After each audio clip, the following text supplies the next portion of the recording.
one of the conversations that will be had pretty much in the afternoon is how AI agents for everyone, or rather how to leverage AI, right? In your business, in your work, in your daily life, because it's the way forward. Sindio? Ndio maisha.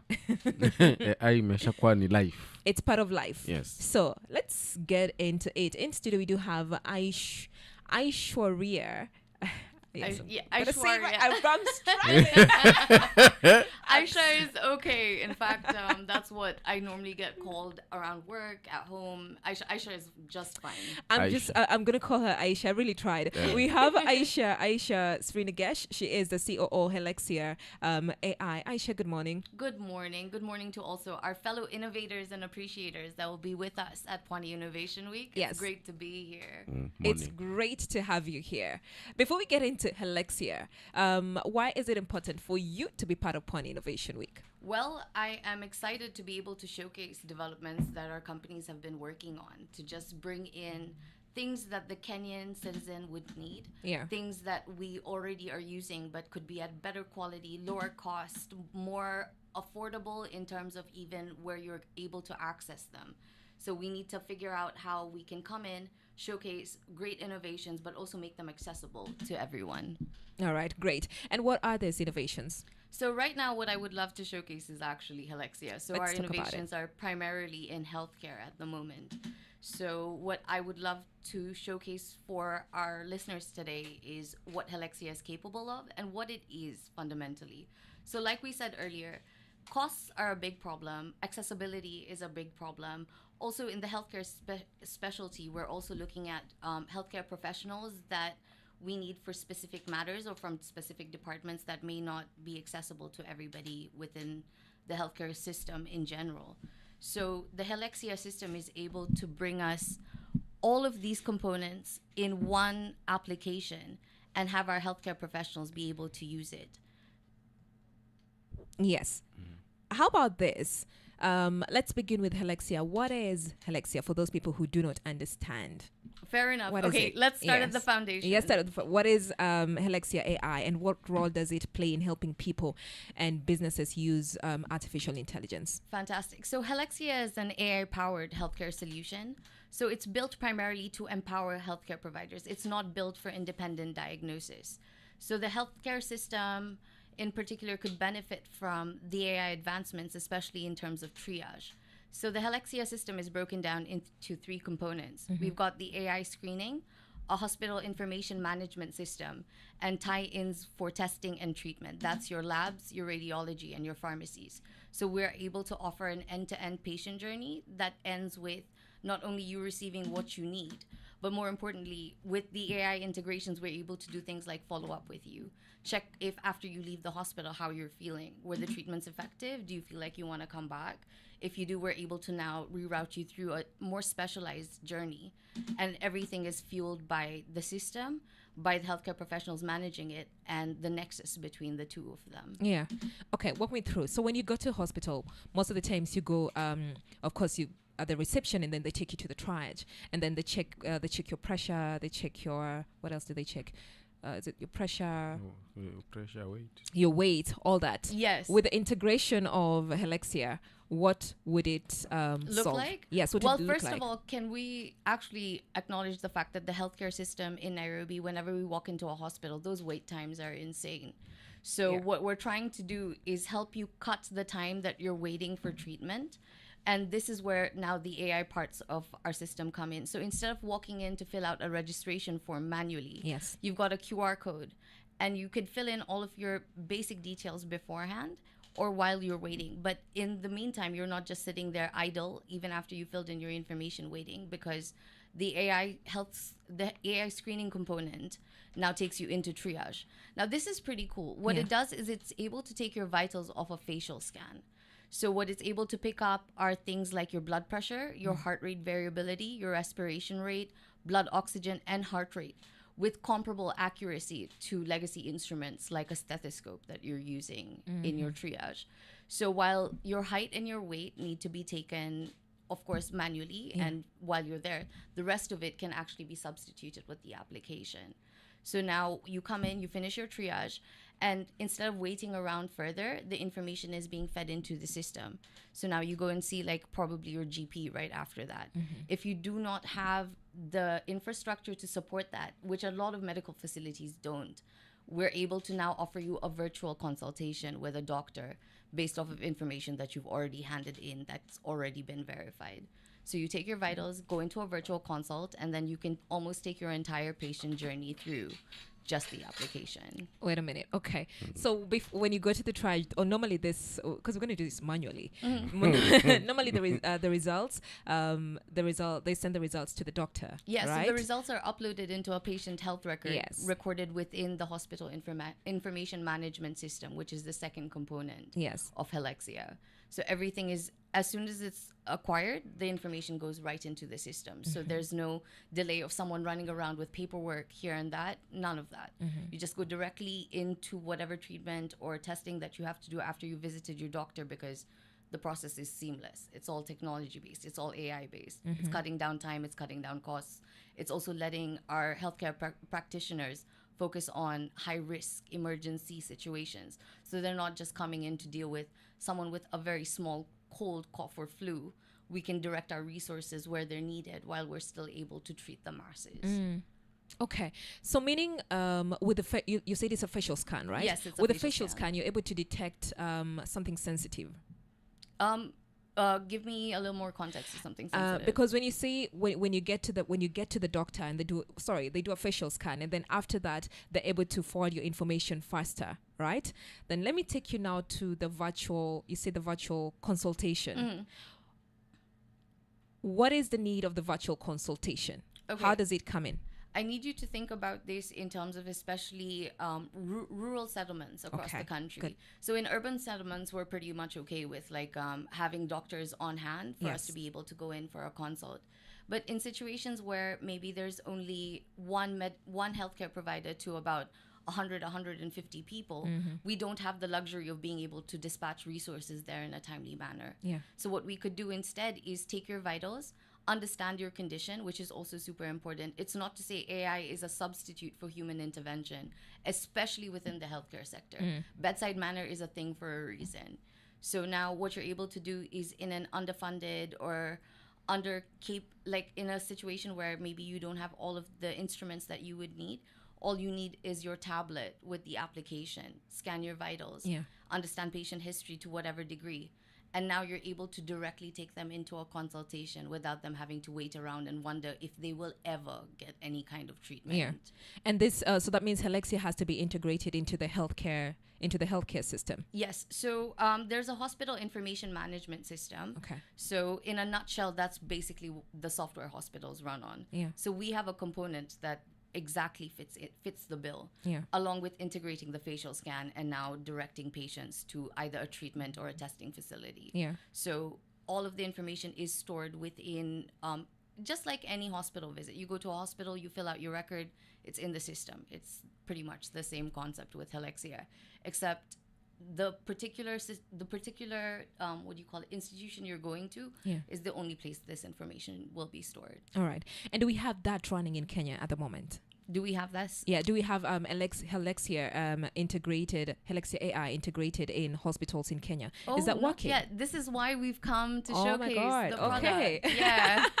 We wanted to come and just make a big announcement and just walk people through the process. Yeah. So it's not intimidating when they come across it in any of the healthcare facilities near them. Yeah. Just almost like a soft land. But just for further information, the proof of concept that sits within Helexia comes from a pilot that they did in India with about 1 million people. Yeah. And they had healthcare providers come in and essentially take in diagnosis for diabetes, have people, community healthcare workers go house to house, gather the information. So the validation for the concepts that we're explaining definitely already exists.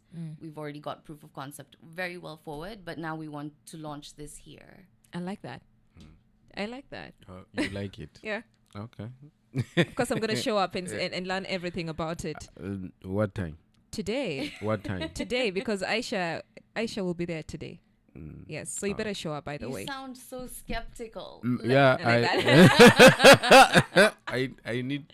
I I need to see it. So that's why I'm asking for the time. I have to be there. Ndio nisome vizuri hii kitu. So that you may be able to understand it better. Yes. Yeah. Now you are going to be there. I'm going to be a translator. You are my Okay, go translator. ahead. Yes. Now, it is Helexia. Helexia. Yes. Piloting done outside the country. You are yet to launch it here. Have you done any piloting in any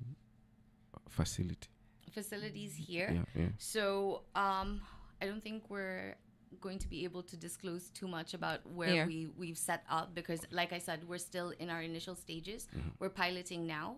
So what's going to happen is actually very exciting. With Mombasa County in particular, we've noticed healthcare is a really big concern for your governor. And we would love to now work closely with him in order to offer free healthcare to the community as a whole, to Mombasa County as a whole.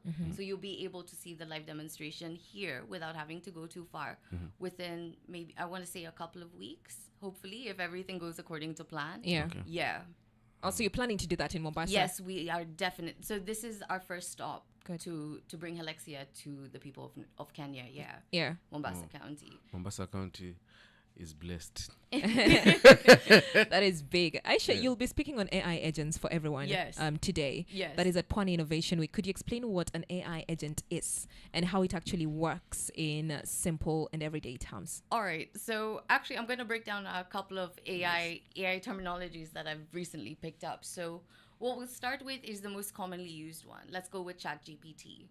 ChatGPT actually functions on something called a large language model. So basically what it does is it takes pattern recognition and is able to throw information at you based on that. Yeah. So if you ask it a question, it's going to scour its information base and then put together the most logical sounding response and send it at you.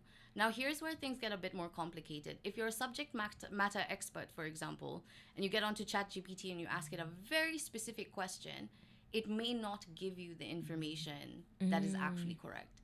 And as a subject matter expert, you'd be able to tell. But for us regular users, we wouldn't. So that's where you have to be a little careful. This is where also prompt engineering became like a really big buzzword for a while. Yeah. Because you have to really be specific with what you're asking ChatGPT, with every nuance accounted for. And personally, I will not take any information from ChatGPT if there's no backlink. So you can ask it to bring up the source, click the source, read it for yourself, get a feel for where it's coming from, and then move forward with it. So this and machine learning are very common tools that we use in AI. Yeah. And now we'll take it a step further into agentic AI. So this is your Siri. Your Siri, your Alexa, things like that. So primarily what they're able to do is based on their database, they will be able to answer only limited to their database. So I don't know if this has happened to you, but if you ask Siri a question and sometimes it's outside the scope, Siri's just going to tell you, I don't know what you're talking about. Like, I'm not doing this, essentially. But what we're trying to now bring more discussion around is cognitive AI, which is what our system uses. So cognitive AI uses reasoning and causal understanding. That means when you ask it a question, it's able to pinpoint answers to you and give you reasons why it's giving you that answer. Yeah. So especially within the healthcare space, for example, we can't take chances or risks with someone's life. And it's really important for everyone to understand every step of the way. And in fact, AI brings up an even more interesting conversation around consent. So consent is, of course, super important in every aspect, but within the AI space, it seems like information can be gathered without consent from the person supplying it. Helexia is here to make sure that does not happen. Every time your patient health record is to be shared with any medical professional, you'll get a prompt on your phone, so you understand where your data is going. It's also not being used for nefarious purposes. So I think that's also an important part of the system to understand. Yeah. So when we're looking at AI and its applications today, I think large language models are super interesting because it lets you customize responses based on your user. So it's understanding how we like to talk, it's understanding what we enjoy reading, and then it's using that information to adapt the way it's talking to us. Yeah. So those are like, say, even what your chatbots are doing. things like that, which is probably the most simplistic way of integrating AI into any business, really. Customer service. Okay. And I would like you to give us just a few insights on how AI agents are already being used. And perhaps you mentioned customer service. You talked about healthcare or even the education sector to make life easier. Oh, actually, I would like to explore this a little bit more. Okay. So what I've seen in terms of AI being used is primarily at a very baseline for customer service. It's because when you're asking questions to a company, they've already understood that there's a likelihood of this question being asked. Okay. They're pulling information from a data pool. I would love to understand how this would fit into the Kenyan education sector. Yes. Because, I mean, first we'd have to be able to enable technology at such a scale. I would love to see how this would come in, not just to help the students, but also to help educators. So that's definitely something I personally would like to do a little bit more exploration into. But on a baseline, I think most Kenyan companies at this point have definitely integrated AI into, like I mentioned earlier, customer service and chatbots. Okay. And for innovators, I mean, because Pwani Innovation Week is also a space for innovators, right? And a lot of startups. So for innovators and startups in Kenya or even across Africa, what opportunities do you think exist in the AI space? I would first love to debunk this myth that AI is taking our jobs. Please. It's absolutely not capable of doing that. Yeah. It's here to augment what we are already capable of doing. So say large workloads are suddenly being able to be processed a lot faster, which only creates room for when human interaction is needed, we're able to come in with that. And I would love innovators to just spend a little bit more time understanding what cognitive AI actually is, and understanding that this creates the autopilot that we actually needed for some processes. So we're not neglecting parts where us as people must come into businesses and interact with a customer. Yeah. Because at the end of the day, I think it'd be kind of weird if you walked into a store or interacted with a business and all you saw were just automated replies and AI talking to you. We still got time before, you know, we've got like our Terminators or, you know, things like that happening. So to all innovators that have tuned into our session, I would love for you to just give some time to cognitive AI and hopefully share your thoughts. Feel free to reach out to us at the Helexia website or Truly Kenya. We love to entertain a discussion, or any of our social media platforms. But I think once the discussion shifts from agentic AI to cognitive AI, you'll see huge changes in our industries. And with Gen Z walking into workforces and rising in, I'd say, like into managerial positions and starting to take it over, we'll see exactly why this tech generation is coming in well equipped. Yeah. How then can innovators also integrate? Because things are evolving. How do innovators integrate AI in their work? So I think first it's important to understand what parts of your work can be automated. Okay. And that would really be step one. And once you do understand what can be automated, you can now pick and choose the kind of AI applications you want to bring in. I also think people shouldn't be coerced into introducing things into their businesses just because it's a trend. Like I hate to see, especially with like big ticket companies that are investing in software, you end up finding out that they've paid like millions, but really they're only using a finite portion of this. We don't need to do that. Especially as a small business or a mid-sized business, look at what you actually need and address that. If your company is running fine right now, that's also okay. What you need to be thinking about is how you're growing. What are you accounting for in terms of growth? What's going to help your company move forward? And then see how AI can now integrate into those parts. Don't you think it's because everybody's saying AI is a big thing, and when you go online, and especially when you go to YouTube, there's always this, if you're somebody above 40, you need to... I think it's important to stay informed. There's so much pressure. So much pressure. And it's so unnecessary, because if you're going to do something just to jump on a trend, it's not going to work. You have to understand what you're doing and why you're doing it. Buzzwords have been around forever, please. Like, especially, I love listening to finance bros talk in particular. It's always like really interesting. Blockchain was like a big one for like a while. No, I think succumbing to buzzwords is great if you're only talking about things. Yeah. You want to see actual impact in your business, understand where you can fit something in and produce results you actually need. Yeah. Yeah, don't fall for it. So what you're saying is you don't really have to integrate AI if your system is working right. If it's working, right, that's fine. But are you trying to scale? Are you trying to grow? Are you trying to stay relevant in today's economy? Yeah. Because your competitors are definitely going to have some form of AI integrated into their system. Yeah. But they're also going to be pinpoint accurate and precise. You don't have to blow up a ton of money in order to do this. You just have to understand where the resources need to be strategically allocated. Okay. And to the very basic one, how then, because I mean, we talk about artificial intelligence, and a good number of us, it's true, most people still, we are on ChatGPT and we're literally just scratching the surface, you know? You're like, it's just ChatGPT and you give the prompt and that's it. How best can we get dive deeper into understanding how to use AI in our daily, daily experiences to just make things easier, especially fair work. enough. Actually, I will not like ChatGPT is one of my favorite tools I have me recently discovered. But more importantly for me, I've realized that's why. So the buzzword that was running around was prompt engineering for a while. I think it's still running the circuits, if I'm not mistaken. What that does is it helps you streamline the kind of information you're receiving from the system. So you need to be detailed. Actually, that's the thing. I think it will also help people understand exactly what they're trying to achieve in terms of answers. Because ChatGPT can tell you anything, really. But if you want something very, very specific, say you're using something to deep dive, you're in school and you want to try and understand a concept better. You've learned a new word at work and you want to understand context for what it means. Make sure you're using as much as possible in terms of explaining your prompts when you're putting them into ChatGPT. And over time, in fact, challenge it. Ask it why. Ask it where it picked up the information from. Ask it to validate against something else. Challenge it. That's what it's there for. Yeah. So I think that one would be a great stepping stone into like really understanding how far AI capabilities go. Yeah, I've done that. Yeah. Oh, Yeah. Yeah. How'd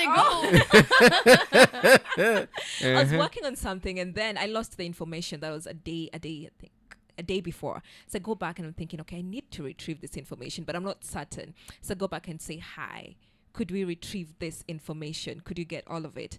And I wasn't sure, but then it pulled it out. And then I like what you mentioned. There has to be a source. Most of the times when I prompt it to do something, it will show me, I'm a journalist, so it will show me where that information has come from. So it is true that in some instances I've seen how effectively it has worked for me. But when I say we do scratch the surface at some point, it's because we do not know. And It's I think true. one of in today's session, the conversation will be how to learn to understand, right? And how to use it effectively in your daily work so that we may stop scratching the surface. Yes, and I think a little bravery is required here, as with Yeah. anything new that pops onto the scene. You have to be willing to explore. I think understanding things on your terms makes it a lot easier than someone downloading a bunch of information on you. Yeah. You can now understand nuances based on what you need. So explore. I mean, what's the worst that can happen? It can take some more of your data and Yeah. then give you a more accurate result the next time you use it. Yeah. I feel like that's normally the trade-off with AI in general. You're feeding it something and that might make you feel a little uncomfortable. But there's two components. One is if you understand consent is key, and two, it's not used for nefarious purposes. It's actually just you're just using it to enrich yourself. Yeah. It becomes a more fun playing ground. Like, even ask it odd questions. I like to just like deep dive into the history of random things, jewelry or like makeup. Yeah. You just spend some time like really sitting back and understanding how far this technology is being used. So when I have to use it for something intentional, I already know how this works. Yeah. How then do we balance technology progress with ethics, safety, and inclusion? So I think this is a big one for anyone that's bringing the software into the country. Yeah. I think it's up to them to really understand that the whole thing with bringing innovation and bringing progress into the country is not to undercut or bring in hidden terms and make it feel like our citizen is now coming in almost with their eyes closed. Yeah. You know what I mean? Yeah. I think education is a really big part of this, and that's one of the reasons we came to Pwani Innovation Week. We wanted to help educate any of our prospective users, patients, healthcare practitioners about how the system actually works. And so the ethics are involved in making sure people are educated, they're consenting with knowledge, but more importantly, please read your terms and conditions whenever I know it's a long one, but just take the 15, 20 minutes. We do not. We'll scroll all the way down and then we'll tick the Just box. click accept. I think that's part of the problem. If we start reading, we'll be able to now understand exactly what we're signing up for. So Yeah. nothing's going to blindside you at a later time. Yeah. But this is again what we're trying to do is, in case you haven't read your terms and conditions when you sign up on helexiaplus.org. Yes. Yes, please do sign up. You'll be able to now understand why taking you through the system is important. We want to make sure you know exactly what you're doing, even if you haven't read your terms and conditions. But please read your terms and conditions. Like, please. Please read your terms and conditions. Yes. That's my take home today. She read your pages. Put it through ChatGPT. Yeah. Let it help you synopsize something. You see what Let it help you debunk. Let us leverage what we've been given. Makes work easier. Indeed. Yeah. Okay. For somebody like me, Mm-hmm. me now,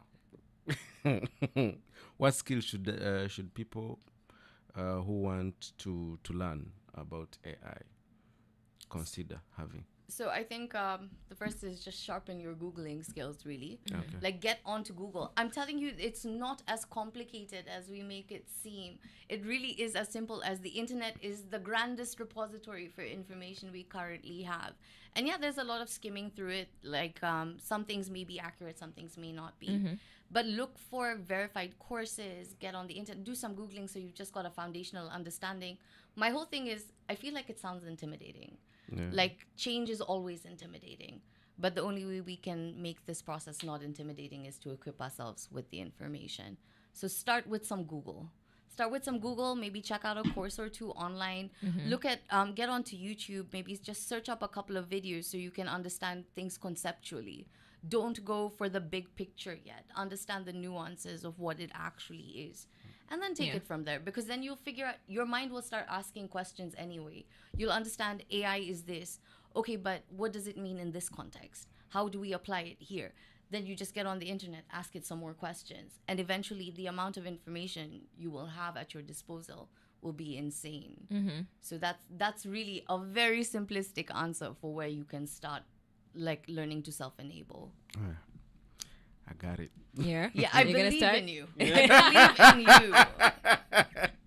So as you're going to speak during Pwani Innovation Week today, what message do you want to leave with young innovators and entrepreneurs who are curious about entering the AI space? I think be daring, be unafraid to make mistakes. Yeah. I mean, we are human. We do not have a 100% strike rate at anything, really. But more importantly, be able to take the lessons from any time you hit a snag into making something better. That's literally why so many technologies right now are able to still withstand time. My favorite example of this is PlayStation. Just look at how long that's been around. With every step of the way, you can't tell me they've had flawless runs through and through. But what do? They take this feedback, they make it better, they make the graphics better, they make the fans run faster without them getting stuck or having to be cleaned all the time. We've got wireless controllers. They come in a cute array of colors too. You see what I mean? It's just user experience really varies, but if you're coming in with intention, just be fearless. And it sounds easier said than done. Anxiety is also a very real thing, but you'd rather do something scared than not do it at all. And I think that's one of the things I really love about bringing Helexia here. It's just, I'm sure people will have questions. We'll still have naysayers, but at the end of the day, instead of asking why we're doing something, we really have to ask ourselves, why not? Why not? Why not just do it? Like, what do we have to actually lose? Yeah, so that would be my little 2 cents for any innovators sitting out there that are looking at AI for the first time. Be scared, but do it. Yeah. I like that. Be scared, but do it. Thank you so much, Aisha. This has been quite informative. And when we're talking about Helexia, Yes. and you mentioned a face scan. 2 things, by the way, before I say bye. 2 things. You mentioned a face scan, and we are skeptical. Or like, what do you mean a face scan? I know it What are sounds the like risks? kind of creepy. Yes. Yes. The other one, The eye. Those are what do you call it? What? Those one Eyelid those something. scanning our which one? WorldCoin. WorldCoin. Yes. Yes, We that remember one. that, Yeah. and we're very skeptical. Of course. And so, what are the risks? I mean, the risks with a lot of AI systems in general are quite common, and we've just explored them right now. Yeah. It's what happens to your data and is it going to be misused, and can I prevent this from happening? That's primarily it. So what we're trying to do with Helexia in particular is, again, re-empower users of AI systems with consent being prompted to you anytime your data is going to be shared. But more importantly, and I think this is a big one, and I also think it's a big ask, the reason we brought Helexia into Kenya and into Pwani Innovation Week is because we believe as a community that the Kenyan citizens just deserve better healthcare infrastructure. That's true. Not everything is under nefarious circumstances. Maybe if enough people understood that we just deserve better, and we're bringing in things to just make things better. We're not asking for anything like weird. We're not trying to undercut you. We're not trying to sell you off to some. There's none of that. We actually just want to make things better. Yeah. Okay. And still on that, on making things better, I'm going to take you back. You said this was, it was piloted in India. Yes. Right? Do you have institutions in India where Helexia has been integrated? So, funnily enough, and I found this out a little later. Yeah. Helexia was actually, the facial scanning part of it was piloted in my hometown. So I thought that was pretty interesting. It's a pretty, the state itself is quite large, but more importantly, and this was important to me personally, if you go to India, we've got a large diaspora of people, and your conventional understanding of the Indian community here may not be what was tested on. So, for example, skin tone is a really big differentiator between results. Yeah. But they've tested this on an array of skin tones to make sure that the results are still accurate regardless of what we look like. And I think that's really important to bring in here. So they're working with, if I'm not mistaken, government agencies within Karnataka, which is the state that holds Bangalore, to now bring Helexia screenings or the facial screenings in general to large populations across the state. So we'll be able to, supply more information, more reports, everything on our website, so you can double check for yourself. You don't have to take my word for it. I would like you to, but definitely do your research. Yeah. So check out the Helexia website. We're happy to entertain any of your questions and queries, but that should take care of this. Yeah. I think that's it. And also, you know what? For more questions, Aisha will be at Pwani Innovation Week today, and of course, there will be you'll be exhibiting, right? So unfortunately, we've got a very small speaking time allocated for today. Okay. But we're planning on doing quite some with, like we said, Mombasa County will probably be back. Okay. But more importantly, just watch our social media and watch our website. We'll tell you exactly where we are and what we're up to next. All right, then check out helexiaplug.org and find out more information about them. Thank you, Aisha, for making time. And that is our update today. You know what? Those are the programs that are lined up for you today. Much more. Please show up at Pwani Innovation Week today. Begins at 9. It's already begun. Of course, it began earlier on because guys did some fitness exercise workouts. They moved their body. And so now they're going to learn a few things. Salim and I are about to leave because our show is coming to an end. We'll head there and learn about a few things as well. Get yourself a ticket at PwaniInnovationWeek.com. We'll be right back. Good morning. We represent the music, the great vibe. Swahili Pot FM 91.7. Yes! Kilifi.